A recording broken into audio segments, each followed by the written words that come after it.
மக்களை சுரண்டி எப்படியாவது பணத்தை அடிச்சுக்கிட்டு போய் பரம்பரையாக தங்களுடைய குடும்பத்தை காப்பாற்றிக்கிறதுக்கான இதாக மாற்றி வச்சுட்டாங்க. அதனால தான் நாங்கள்லாம் உள்ளே வர வேண்டியிருக்கு. எங்களை போன்றவர்களை தேர்ந்தெடுத்து நாடாளுமன்றத்துக்கு அனுப்பிவிட்டு இது மக்களுடைய தலையாய கடமை. எதிர்கால தலைமுறை காப்பாற்றப்படணும். என்னை போன்றவர்கள் இந்த அரசியல் களத்துக்கு வரணும். அரசியல் தலைவர்கள் சார்ந்த நிறைய விமர்சனங்களை முன்வைத்தீங்க. உள்நோக்கம் கொண்டதாக இருக்கும் அப்படின்ற இந்த விமர்சனங்கள் எல்லாம் பாமகவுக்கும் பொருந்துமா? பாமகவில் இருக்கிற தலைவர்களுக்கும் பொருந்துமா? இதை நான் பார்த்துக்கிட்டே இருந்தேன்னு வச்சுக்கோங்க, மக்களுக்கு செய்யவே முடியாது. ஒரு குறிப்பிட்ட சாதி சார்ந்த செயல்பாடுகளிலே பாமகவோட பிரதானமாக இருக்கு அப்படின்ற விமர்சனமும் இருக்கு. கட்சிகளுடைய கூலிகளாக இருக்கக்கூடிய ஊடகங்கள் தான் அதை சொல்றது, வேறு யாரும் சொல்றது கிடையாது. அம்பேத்கருடைய கொள்கைகளையும் பெரியாருடைய கொள்கைகளையும் தீவிரமாக களத்தில் இறங்கி செயல்படுத்தி போராட்டம் செய்து பாட்டாளி மக்கள் கட்சி மட்டும்தான். பாமக நிலைப்பாடை பற்றி நான் கேட்டுக்கலங்க. என்னுடைய நிலைப்பாடு வேற, அது என்னன்னு நாடாளுமன்றத்தில் பார்ப்பீங்க. சரியா? இனிமேல் பாமக மட்டுமே வச்சு என்கிட்ட கேள்வி கேட்காதீங்க. நான் உடைய மக்கள் பணியாற்றக்கூட வந்திருக்கேன் நான். சரியா? அடுத்த கேள்விக்கு போங்க. தமிழர்களை சுரண்டுபவர்கள் தமிழை கற்றுக்கொள்வார்கள் என்ற பதிவை நீங்க இட்டிருக்கீங்க. இப்போ பிரதமர் இங்க தமிழ்நாட்டிற்கு வரும்போது தமிழ் சார்ந்த நிறைய விஷயங்களை சொல்றாரு, தமிழை கத்துக்கணும் அப்படின்னு சொல்றாரு. உங்களோட அந்த விமர்சனம் அவருக்கும் பொருந்துமா? அப்படி சொல்ல முடியாதுங்க. உலக அளவில் தமிழ் போய் நின்னது மோடி ஐயா அவர்களால் தான். ஜாதி கட்சி இல்லை அப்படின்னா பாட்டாளி மக்கள் கட்சி தலைவர் அன்புமணி ராமதாஸ் கையில் போட்டுட்டு இருக்கிற சிம்பல் என்ன சிம்பல்? அது என்ன சமத்துவத்துக்கான அம்பேத்கர் சிம்பலா? சமத்துவத்திற்கான சமூக நீதிக்கான பெரியார் சிம்பலா? ஜாதி ஒரு அழகான சொல், ஜாதி ஒரு அழகான வட்டம், அதை ஏன் எல்லாரும் வேணாங்கிறாங்கன்னு எங்களுக்கு ஒண்ணுமே புரியலங்க. அண்ணன் தங்கர் பச்சானே, கடலூர் மாவட்ட வெற்றி வேட்பாளர் தங்கர் பச்சான் அவர்களே, பாட்டாளி மக்கள் கட்சி ஜாதி கட்சின்னு கூலிக்கார ஊடகங்கள் சொல்லல, அதனோட தலைவராக இருக்கிற அன்புமணி ராமதாஸ் தான் சொன்னார். கூட்டணியில் தங்கர் பச்சான் அவர்கள் வேட்பாளராக நின்றுக்கிட்டு ஓட்டு போடுங்க ஐயாவே ஓட்டு போடுங்க, ஸ்டாலின் அவர்களே 10.5 நிறைவேற்றிட்டு நீங்க எங்களுக்கு பாடம் நடத்துங்கன்னு சொல்லிட்டு மருத்துவர் ராமதாஸ் பேசுவாரு. இதே கேள்வி நாம கேட்டா 10 வருஷமா இருந்த பாஜக கூட்டணியில் இருந்த நீங்க ஜாதிவாரி கணக்கெடுப்போம், மக்கள் தொகை கணக்கெடுப்போம், 10.5 இடஒதுக்கீடும், ஒன்றிய தொகுப்புல ஓபிசி இடஒதுக்கீட 50% உயர்த்திட்டு எங்க கிட்ட வந்து ஓட்டு கேட்டு நில்லுங்க அப்படின்னு நாம கேட்டா மனசாட்சியை தொட்டு சொல்லுங்க. தொண்டர்கள்கிட்ட மைக்க நீட்டி பாருங்க, யாராவது அம்பேத்கரை ஏத்துக்கிட்டு இருக்கானான்னு நீங்க கேட்டு சொல்லுங்க. ஆதரிக்கிறேன் அதனால ஓட்டு போடுங்கன்னு கேளுங்க, இல்ல எதிர்க்கிறேன் அதனால ஓட்டு போடுங்கன்னு கேளுங்க. அதை விட்டுட்டு நான் ஜெயிச்ச பிறகு என்னோட நிலைப்பாடு என்னன்னு சொல்லுவேன்னா, இதுதான் ஒரு அரசியல்வாதிக்கும் ஒரு சினிமாக்காரனுக்கும் உள்ள வித்தியாசம். தமிழ் மேல பற்று கொண்ட உலக நாடுகள்லாம் தமிழை கொண்டு போய் சேர்த்த நரேந்திர மோடி தமிழுக்கு நிதி ஒதுக்க மாட்டேங்கிறாரு, தமிழை தேசிய நூலை அறிவிக்க மாட்டேங்கிறாரு. வணக்கம்.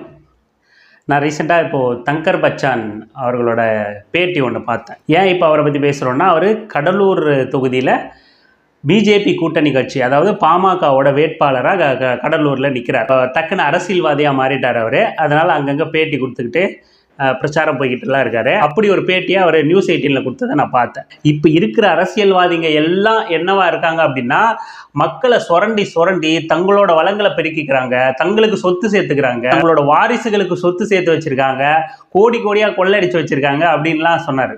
நமக்கு டக்குன்னு தூக்கி வாரி போட்டுருச்சு. என்னடா இது, பாட்டாளி மக்கள் கட்சியிலே இருந்துக்கிட்டு பாட்டாளி மக்கள் கட்சியே விமர்சனம் பண்ணுற மாதிரி ஒரு பதில சொல்றாரு அப்படின்னு சொல்லிட்டு நமக்கு. அதுக்கடுத்து ஊடகவியலாளர் அடுத்த கேள்விக்கு போறாங்க.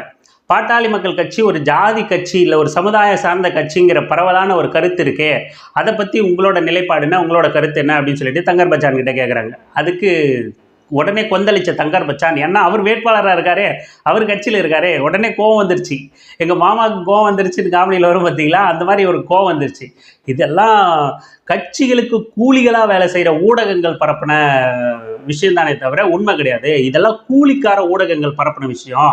அப்படியெல்லாம் ஜாதி கட்சி கிடையாது பாட்டாளி மக்கள் கட்சி. அது ஒரு சமத்துவத்திற்கான கட்சி, சமூக நீதி பேசுகிற கட்சி அப்படிங்கிறார். அப்போ நாம் என்ன கேட்குறோம், ஜாதி கட்சி இல்லை அப்படின்னா பாட்டாளி மக்கள் கட்சி தலைவர் அன்புமணி ராமதாஸ் கையில் போட்டுட்டு இருக்கிற சிம்பல் என்ன சிம்பல்? அது என்ன சமத்துவத்துக்கான அம்பேத்கர் சிம்பலா? சமத்துவத்திற்கான சமூக நீதிக்கான பெரியார் சிம்பலா? இல்லை வர்க்க பேதங்களை முதலாளித்துவத்தை ஒழிக்க போராடின உலக தத்துவத்தை கொடுத்த காரல் மார்க்ஸுக்கான சிம்பலா? அன்புமணி ராமதாஸ் போட்டுக்கிட்டு சென்டிமெண்ட்டான சீனு தம்பின்னு பேசினாரு, அது என்ன சிம்பல்? அது பாட்டாளி மக்கள் கட்சி ஜாதி கட்சின்னு வெளியே இருக்கிற யாரும் சொல்லலை, கூலிக்கார ஊடகங்கள், தங்கர் பச்சானோட மொழியில சொல்லணும்னா கூலிக்கார ஊடகங்கள் யாரும் சொல்லல, பாட்டாளி மக்கள் கட்சி ஜாதி கட்சின்னு சொல்லிட்டு அதனோட தலைவராக இருக்கிற அன்புமணியை தான் சொல்றார். ஜாதி சிம்பிளை தன்னோட தோள்பட்டையில போட்டுக்கிறார். மேடைக்கு மேடை ஜாதி ஒரு அழகான சொல், ஜாதி ஒரு அழகான வட்டம், அதை ஏன் எல்லாரும் வேணாங்கிறாங்கன்னு எங்களுக்கு ஒன்றுமே புரியலைங்க. ஜாதி நல்லா தானே இருக்கு, ஜாதி நல்ல சொல்லு தானே, அது ஒரு அழகான சொல்லு தானே, அந்த வட்டத்தை மட்டும் வேணாம்னு சொல்றதெல்லாம் ரொம்ப தப்புங்க அப்படின்னு யார் சொன்னா? கூலிக்கார ஊடகங்களா சொல்லுச்சு? தங்கர் பச்சான் அவர்களே, அண்ணன் தங்கர் பச்சானே, கடலூர் மாவட்ட வெற்றி வேட்பாளர் தங்கர் பச்சான் அவர்களே, பாட்டாளி மக்கள் கட்சி ஜாதி கட்சின்னு கூலிக்கார ஊடகங்கள் சொல்லலை, அதனோட தலைவராக இருக்கிற அன்புமணி ராமதாஸ் தான் சொன்னார். அதன் காரணமாக தான் இப்போ மதவாத கட்சியான பிஜேபி கூட போய் சேர்ந்திருக்கார். அது ஒரு சமூக நீதி கட்சியாக இருந்திருந்தா இன்னி வரைக்கும் அந்த நிலை பெற்று இருந்தா, சமூக நீதிக்கு முற்றும் முழுதுமாக எதிராக இருக்கிற இன்னி வரைக்கும் ஜாதிவாரி கணக்கெடுப்பை பற்றி பொது வெளியில் ஒரு வார்த்தை கூட பேசாத, ஜாதிவாரி கணக்கெடுப்பு எடுத்தால் ஜாதி கலவரம் நடக்கும்னு சொல்கிற பிஜேபி கட்சியோட எப்படி போய் ஒரு சமூக நீதி கட்சி, அனைத்து மக்களுக்குமான கட்சி போய் எப்படி ஒரு கூட்டணி வைக்க முடியும்? இன்னைக்கு எப்படி அந்த கூட்டணியில தங்கர் பச்சான் அவர்கள் வேட்பாளரா நின்றுக்கிட்டு ஓட்டு போடுங்க ஐயாவே, ஓட்டு போடுங்க, ஓட்டு போடுங்க அம்மாவே, ஓட்டு போடுங்க அப்படின்னு சொல்லிட்டு கேட்டுக்கிட்டு இருக்காரு. இதுதான் தேர்ந்த அரசியல்வாதிகளோட பேச்சுக்கும், சினிமாலேருந்து திடீர்னு சினிமா நடிச்சுக்கிட்டு இருக்கிறவங்களும் சினிமா தயாரிச்சுட்டு இருக்கிறவங்களும் வந்து அரசியல் ஆசை பிடிச்சி எதையாவது ஒன்று உளறிடுறது. பொதுவாக பார்த்தீங்கன்னா அன்புமணி ராமதாஸ் பாட்டாளி மக்கள் கட்சி தொடர்ந்து ஒரு விமர்சனத்தை வைக்கும். இந்த தமிழ்நாட்டில் மட்டும்தான் இந்த சாபக்கேடு. சினிமாவில் தலைவரை தேடுறாயா, கூத்தாடிகளை தலைவராக தேடுறா. மக்களுக்காக நாங்கள் எவ்வளோ திட்டம் வச்சுருக்கோம், எவ்வளோ நல்லது பண்ணுறோம், ஆனால் இந்த கூத்தாடிங்க பின்னாடி போகுது இந்த மக்கள், சினிமாக்காரங்க பின்னாடி போகுது இந்த மக்கள் சொல்லிட்டு பாட்டாளி மக்கள் கட்சி அன்புமணி ராமதாஸ் தொடர்ந்து விமர்சனங்களை வைக்கிறாங்க. ஆனால் அதே கூத்தாடிய, அதே சினிமாக்காரரை, அதே சினிமாலேருந்து வந்த ஒரு நபரை தூக்கிட்டு வந்து பாட்டாளி மக்கள் கட்சியே கடலூர் வேட்பாளராக நிப்பாட்டுது. இதுதான் இங்கே பிரச்சனையே. தொடர்ந்து பாட்டாளி மக்கள் கட்சியோட பேச்சு ஒன்றா இருக்கும், அதனோட செயல்பாடு அப்படிங்கிறது ஒன்றா இருக்கும். நாங்கள் சமூக நீதி கட்சின்னு வாங்க, சமூக நீதிக்கு எதிரான இடஒதுக்கீடுக்கு எதிரான பிஜேபி கூட கூட்டணி வைப்பாங்க. ஜாதிவாரி கணக்கெடுப்பு எடுக்கணும், தில்லு இருந்தால் நீங்கள் எடுங்க, ஸ்டாலின் அவர்களே 10.5 நிறைவேற்றிட்டு நீங்கள் எங்களுக்கு பாடம் நடத்துங்கன்னு சொல்லிட்டு மருத்துவர் ராமதாஸ் பேசுவார். இதே கேள்வி நம்ம கேட்டால் 10 வருஷமாக இருந்த பாஜக கூட்டணியில் இருந்த நீங்கள் ஜாதிவாரி கணக்கெடுப்போம், மக்கள் தொகை கணக்கெடுப்போம், 10.5 இடஒதுக்கீடும், ஒன்றிய தொகுப்பில் ஓபிசி இடஒதுக்கீடை 50% உயர்த்திட்டு எங்ககிட்ட வந்து ஓட்டு கேட்டு நில்லுங்க அப்படின்னு நாம் கேட்டால், எங்களுக்கு வந்து நீங்கள் பாடம் எடுங்க, சமூக நீதி பாடம் எடுங்க, எங்ககிட்ட வந்து ஓட்டு கேளுங்க நாம் கேட்டால், மொத்தத்தில் எங்களுக்கெல்லாம் அந்த அறிவெல்லாம் இருக்காது, நான் எங்களெல்லாம் முட்டாளாவே வளர்த்துட்டீங்க, எவன் கேட்க போகிறான், நம்ம என்ன சொன்னாலும் இந்த மேடையில் ஒன்று சொல்லுவோம், அந்த மேடையில் ஒன்று சொல்லுவோம், இப்படி ஜாதி கட்சி இல்லை கூலி ஊடகங்கள் அப்படின்னு சொல்லி தங்கர் பச்சான் சொல்கிறார். அது மட்டும் இல்லை, அம்பேத்கரை பெரியாரை சமூக நீதிக்கான வழியை பாட்டாளி மக்கள் கட்சி தான் தொடர்ந்து செயல்படுத்திக்கிட்டு இருக்கு, மக்கள்கிட்ட பரப்புரை பண்ணுது அப்படிங்கிறார். மனசாட்சியை தொட்டு சொல்லுங்க, இப்போவே மைக் எடுத்துகிட்டு போகலாம், இல்லை நீங்கள் யார் வேணால் போய் பாட்டாளி மக்கள் கட்சியை சேர்ந்த தொண்டர்கள்கிட்ட, சாதாரண தொண்டர்கள்கிட்ட ஒரு படி மேலே போய் நிர்வாகிகள்கிட்ட கூட பேசி பாருங்க, தொண்டர்கள்கிட்ட மைக்கை நீட்டி பாருங்க, யாராவது அம்பேத்கரை ஏற்றுக்கிட்டு இருக்கானான்னு நீங்கள் கேட்டு சொல்லுங்க. ஒரே ஒருத்தர் பாட்டாளி மக்கள் கட்சியை ஆட்கோராக ஆதரிக்கிற, தீவிரமாக ஆதரிக்கிற, இந்த தத்திமாடு மோகன் சொல்கிற மாதிரி உணர்வோடு இருக்கிறவங்க யாராவது அம்பேத்கரை முழு மனசாக ஏற்றிருக்காங்களா, அம்பேத்கரை கருத்தியலாக உள்வாங்கியிருக்காங்களா, அம்பேத்கரை தான் எதிரியாக பார்க்காம இருக்காங்களா, அம்பேத்கர் அனைத்து மக்களுக்குமான தலைவருங்கிற மனப்பான்மையில் இருக்காங்களா அப்படிங்கிறத மனசாட்சி தொட்டு ஒரே ஒரு பாமக தொண்டர்கிட்ட கேட்டு பாருங்க. இந்த தங்கர் பச்சான் மனசாட்சி தொட்டு பேசணும், அவருக்கு அரசியல் தெரியும் அப்படின்னா. நான் ஏதோ நடிச்சுக்கிட்டு இருந்தேங்க, ஆள் இல்லைன்னு கூப்பிட்டாங்க அதனால வந்து நின்ட்டேங்க அப்படின்னா அவர் சொல்ல தேவை. இப்படி இன்னைக்கு தலைமுறை இளைஞர்கள்கிட்ட, பாட்டாளி மக்கள் கட்சியை சேர்ந்த இளைஞர்கள்கிட்ட அம்பேத்கருக்கான 1% புரிதலும் இல்லை, பெரியாருக்கான 1% புரிதலும் இல்லை, முதலாளித்துவம் தொழிலாளி அப்படின்னா என்னன்னு தெரில, மார்க்சிய கம்யூனிச தத்துவம் அப்படின்னா என்னன்னு தெரில. ஆனால் பாட்டாளி மக்கள் கட்சியில் போஸ்டரில் தவறாமல் இடம் பிடிக்குது அம்பேத்கர் படம், பெரியார் படம், மார்க்ஸ் படம். அதை கொண்டு போய் சேர்க்குற வேலையை பாட்டாளி மக்கள் கட்சி செஞ்சிருக்கா அப்படின்னா முட்டை.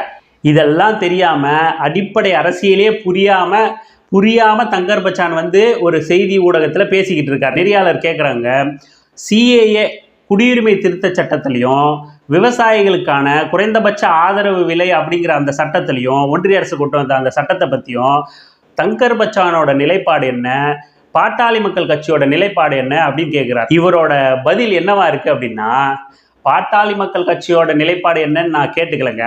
எது பாட்டாளி மக்கள் கட்சியோட வேட்பாளர், கடலூர் தொகுதி வேட்பாளர் சிஏஏ சட்டத்தோட நிலைப்பாடு என்னன்னோ விவசாய சட்டத்தோட நிலைப்பாடு என்னன்னோ கேள்வி கேட்டால் பாட்டாளி மக்கள் கட்சி நிலைப்பாடு என்னன்னு நான் கேட்டுக்கலங்க.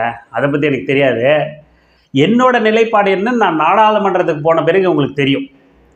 ஏங்க ஓட்டு கேட்டு வரீங்க மக்கள்கிட்ட, சாதாரண ஒவ்வொரு மக்களையும் பாதிக்கிற சட்டம், விவசாயிகளை பாதிக்கிற சட்டம், சிஏஏ குறித்தும் விவசாய சட்டத்தை குறித்தும் உங்க நிலைப்பாடு என்னன்னு சொல்லிட்டு ஓட்டு கேளுங்க.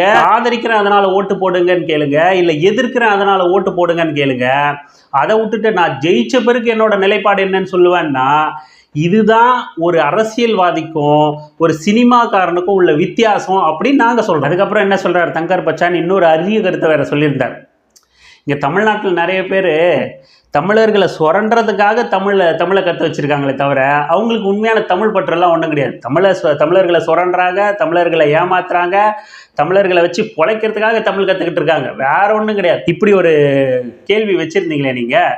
அப்போது பிரதமர் மோடியும் அதுக்காக தான் தமிழ் கற்றுக்கணும்னு சொல்கிறாரா, தமிழில் பேசுகிறாரா அப்படின்னு சொல்லிட்டு அருமையான எதிர்கேள்வியை வச்சாங்க நெறியாளர். அதுக்கு உடனே அப்படி சொல்லிட முடியாது. இப்போ இன்னைக்கு பிரதமர் மோடியால் தான் திருக்குறளே உலக நாடு ஃபுல்லாக தெரியுது நமக்கு. அது ஏற்கனவே 130 மொழியில் மொழிபெயர்த்து இருக்கட்டும், அதனாலலாம் தெரியல. ஒரு நாட்டோட பிரதமர் பேசுறதுனால தான் திருக்குறளை மேற்கோள் காட்டி பேசுறதுனால தான் உலக நாடுகள் ஃபுல்லாக இன்னைக்கு திருக்குறளை கொண்டாடுறான். அதுக்கு முன்னாடி யாரும் திருக்குறளை கண்டுக்கவே இல்லையே. அப்படியெல்லாம் திருக்குறள் யாருக்கும் தெரியாது.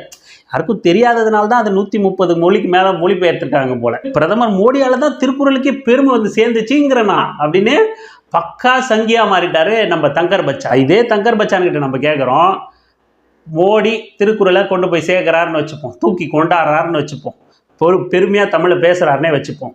10 வருஷம் ஆட்சியில் இருந்தார் நம்ம பிரதமர் மோடி, நரேந்திர மோடி, பாரதத்தின் பிரதமர் நரேந்திர மோடி 10 வருஷம் ஆட்சியில் இருந்தார்.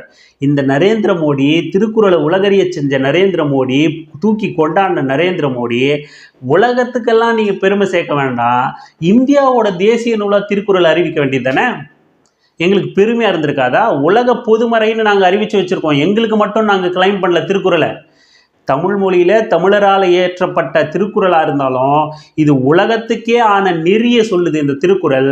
அதனால் இது உலக பொதுமறை, யாரும் இதை ஒருத்தர் சொந்தம் கொண்டாடி இதை சுருக்கக்கூடாது அப்படின்னு உலக பொதுமறையாக வச்சுருக்கோம் திருக்குறளை. அப்படியான உலக பொதுமறை திருக்குறளை உங்கள் சங்கியான தங்கர் பச்சானோட 10 வருஷம் ஆட்சியில் இருந்த தேசிய நூலாக அறிவிக்க வேண்டியது தானே? தேசிய விலங்கு, தேசிய பறவைங்கிற மாதிரி தேசிய நூலாக திருக்குறள் அறிவிக்க வேண்டியது தானே? எது உங்களை தடுத்துச்சு? பிரதமருக்கு தமிழ் மேலே பற்று இருக்கு, வெளிநாடு போனால் திருக்குறளை மேற்கோள் காட்டி பேசுகிறாரு, இதுக்கு மேலே என்ன உங்களுக்கு தடுக்குது திருக்குறளை தேசிய நூலாக அறிவிக்கிறதுக்கு? திருக்குறளோட பெருமை டெல்லிக்கு தெரியுது, பிஜேபிக்கு தெரியுது, பிரதமருக்கு தெரியுது, அப்புறம் என்ன தடுத்துச்சு உங்களை திருக்குறளை தேசிய நூலாக அறிவிக்கிறது? 10 வருஷம் கூட்டணியில் இருந்த பாட்டாளி மக்கள் கட்சி, தமிழை தேடி பயணம் போன பாட்டாளி மக்கள் கட்சி, தமிழ் மேலே அக்கறை கொண்ட பாட்டாளி மக்கள் கட்சி, சங்கி தங்கர் பச்சான், இவருங்கெல்லாம் கொண்டாடுற பிரதமர் ஏன் தேசிய நூலாக அறிவிக்கல? 10 வருஷம் தமிழுக்கு, தமிழை நேசித்த நரேந்திர மோடி அரசு ஒதுக்குன நிதி என்ன? சும்மா இந்தா 1 ரூபா, இந்தா 2 ரூபா வச்சுக்கோ அப்படின்லாம் ஒதுக்கி இருக்காரு நிதி. சமஸ்கிருதத்துக்கு கோடியோ கோடி கோடி கோடி அப்படின்னு வடிவேல் படத்தில் சொல்கிற மாதிரி கோடியே கோடி கோடி கோடி அப்படின்னு சமஸ்கிருதத்துக்கு ஒதுக்குறாங்களே நிதி. ஏன் தமிழ் மேலே பற்று கொண்ட உலக நாடுகள்லாம் தமிழை கொண்டு போய் சேர்த்த நரேந்திர மோடி தமிழுக்கு நிதி ஒதுக்க மாட்டேங்கிறாரு, தமிழை தேசிய நூலை அறிவிக்க மாட்டேங்கிறாரு? என்னன்னு கொஞ்சம் கேட்டு சொல்கிறதானே நீங்கள்? இல்லை அதையும் நீங்கள் நாடாளுமன்றம் போனதுக்கப்புறம் பார்ப்பீங்க அப்படின்னு சொல்கிறீங்களா? சொன்னாலும் சொல்வீங்க, நீங்கள் போய் சொல்லாமல் இருப்பீங்களா? நீங்கள் யார்? சினிமா புலியாச்சே, இயக்குனர் இமயமாச்சே, சொல்லாமல் இருப்பீங்க? தங்கர் பச்சானோட பேச்சு எல்லா இடங்கள்லையும் எப்படி இருக்குன்னா, நான்லாம் உங்களுக்கு வேட்பாளராக அரசியலுக்கு வந்திருக்கிறது நீங்கள் கொடுத்து வச்சுருக்கணும். நான் எவ்வளோ பெரிய ஆள், என்னோட படைப்பு என்ன, சினிமா என்ன, என் எழுத்து என்ன, நான் போடுற ட்வீட் என்ன, நான் பேசுகிற பேச்சு என்ன என்ன என்ன என்ன என்னங்கிறார். நான் கிடைச்சது உங்களுக்கு வரையா? கடலூர் ஓட்டு போட்டு போங்கடா அப்படிங்கிற டோன்லயே பேசுறாரு. எல்லா ப்ரெஸ் மீட்லயும், பேச்சிலையும், எல்லா இடத்துலையும். அதாவது பொதுவா என்ன சொல்லுவாங்க, இன்னொருத்தரை பார்த்து, யாராவது சிறந்த சேவை செய்கிறவங்கள பார்த்து, மக்கள் பணியாற்றுறவங்கள பார்த்து, மக்கள் போராட்டங்களில் கலந்துக்கிறவங்கள பார்த்து, உங்களை மாதிரி ஆட்கள்லாம் அரசியலுக்கு வாங்க, வரணும் அப்படின்னு சொல்லிட்டு சொல்லுவோம். ஆனால் இவர் என்ன சொல்கிறாரு, எல்லா இடத்துலையும் என்ன மாதிரி ஆட்கள்லாம் அரசியலுக்கு வரணுங்க, என்ன மாதிரி ஆட்கள்லாம் அரசியலுக்கு வரணுங்க, நான்லாம் அரசியலுக்கு வர தேவை இருக்குங்க அப்படிங்கிறார். ஒரு கட்டத்தில் எனக்கெல்லாம் நீங்கள் ஓட்டு போடலன்னா ஓட்டு போடாதவன் ரத்தம் கக்கி சாவான் அப்படிங்கிற ரேஞ்சிலே பேசுகிறார். அதாவது இதுலேயும் இந்த 2 டோனும் ஒன்று, சீமானோட டோனும் தங்கர் பச்சானோட டோனும் 2 பல இடங்களில் ஒத்து போகுது. சீமானும் என்ன பண்ணுவார், நீ எனக்கு ஓட்டு போட்டாகணும், அதான் உன் தலைவிதி, நான் எனக்கு ஓட்டு போடலன்னா இந்த நாட்டை காப்பாற்ற முடியாது, நீ எல்லாம் செத்து போயிடுவேன், உன்னை எவனும் காப்பாற்ற முடியாது, நான் வந்தேன் இந்த நாட்டில் நீ செத்த அப்படின்னு சொல்லிட்டு பேசுவாங்க. அதே தான் தங்கர் பச்சானோட டோனும், எனக்கு நீ ஓட்டு போட்டு தான் ஆகணும், நான் அரசியலுக்கு என்ன மாதிரி ஆள்லாம் அரசியலுக்கு வரணும், என்னை நீ தேர்ந்தெடுத்து தான் ஆகணும், எனக்கு ஓட்டு போடல நீ ரத்தம் கக்கி சாவ. பல இடங்கள்ல என்ன பண்ணுறாரு, நான் எவ்வளோ பெரிய ஆளு, நான் ஆண்ட பரம்பரை, என்னை நீ தேர்ந்தெடுக்கிறது தான் உன்னோட விதி அப்படிங்கிற மாதிரியே பேசுகிறார். அதாவது எந்த ரேஞ்சில் பேசுகிறாருன்னா, நான் ஒரு எஜமானே, என் காலடி மண் எடுத்து பொட்டு வச்சுக்கணும் அப்படிங்கிற அளவுக்கு பேசுகிறாரு. இவர் காலடி மண் எடுத்து பொட்டு வச்சுக்கிட்டு இவரை கொண்டாடி வரவேற்கணும், இவருக்கு ஓட்டு குத்தி இவருக்கு நாடாளுமன்றத்தில் அனுப்பணும். ஜெயிச்சதுக்கு அப்புறம் இவர் அன்புமணி ராமதாஸ் மாதிரி 100% அட்டண்டன்ஸ் வாங்குவாரா இல்லை கொஞ்சம் கம்மியாக வாங்குவாராங்கிறது கூட வேற, அது கூட கொஞ்சம் சந்தேகப்பட வேண்டிய விஷயமா தான் இருக்குது. குறைந்தபட்ச அரசியல் புரிதலும் அரசியலுக்கான எந்த பக்குவமும் அற்ற நபராக தான் தங்கர் பச்சான் உலாவிக்கிட்டு இருக்காரு. தன்னோட பேச்சுகள், மேடை பேச்சுகள், பேட்டிகள் எல்லாம் கொடுத்துக்கிட்டு இருக்காரு. எந்த ஒரு அரசியல் கேள்விக்கும் இவர்கிட்ட எந்த ஒரு பதிலும் இல்லை. ஆனால் நான் தான் இந்த அரசியலே காப்பாற்ற போகிறேன், தூக்கி நிறுத்த போகிற நட்டவா அப்படிங்கிற மாதிரி பேசிக்கிட்டு இருக்காரு. மக்கள் பதில் சொல்லுவாங்க. 5 முறைக்கு மேலே முதலமைச்சராக இருந்த கலைஞரெல்லாம் கூட தோத்து போயிட்டா மக்கள் முடிவை நாங்கள் ஏற்றுக்கிறோம், மக்கள் தீர்ப்பே மகேசன் தீர்ப்பு, மக்கள் முடிவை நாங்கள் வரவேற்கிறோம் அப்படிங்கிறதான் பதில் இருக்கும். ஆனால் தங்கர் பச்சான், சீமான் மாதிரியான ஆட்கள் என்ன பண்ணுறாங்கன்னா, மக்களை குற்றவாளியாக்கி ஒன்றும் தெரியாதவங்க மக்கள், தப்பான ஆட்களே தேர்வு செய்கிறாங்க மக்கள், என்னதான் நீங்கள் அடையாளப்படுத்தணும் அப்படிங்கிற மாதிரி மக்களை குற்றவாளியாக்கி இவரை ஹீரோவாகவே, இவர் ஆண்ட பரம்பரையாகவே, இவரை ஜமீன்தாராகவே காட்டிக்கிட்டு இருக்காரு. தொடர்ந்து ஒரு மேற்பார்வை கொண்ட பேச்சாகவே பேசிக்கிட்டு இருக்காரு. மக்கள் தான் முடிவு சொல்லணும். மக்கள் ஒன்றத்தை கவனிச்சுக்குங்க, மனசில் வச்சுக்குங்க. பிஜேபி நம்ம மண்ணுக்கு எதிரான கட்சி, மக்களுக்கு எதிரான கட்சி, பெண்களுக்கு எதிரான கட்சி. பிஜேபி அழித்தொழிக்க வேண்டிய கட்சி. பிஜேபியை தொடச்செறியணும். ஒத்த ஓட்டு கூட பிஜேபிக்கு விழக்கூடாது. பிஜேபி கூட்டணி கட்சிகளுக்கும் மனசில் வச்சுக்கிட்டு மக்கள் தீர்ப்பளிப்பாங்க அப்படின்னு நம்புகிறோம். தொடர்ந்து களமாடுவோம். இன்னொரு வீடியோவில் சந்திக்கலாம். நன்றி, வணக்கம்.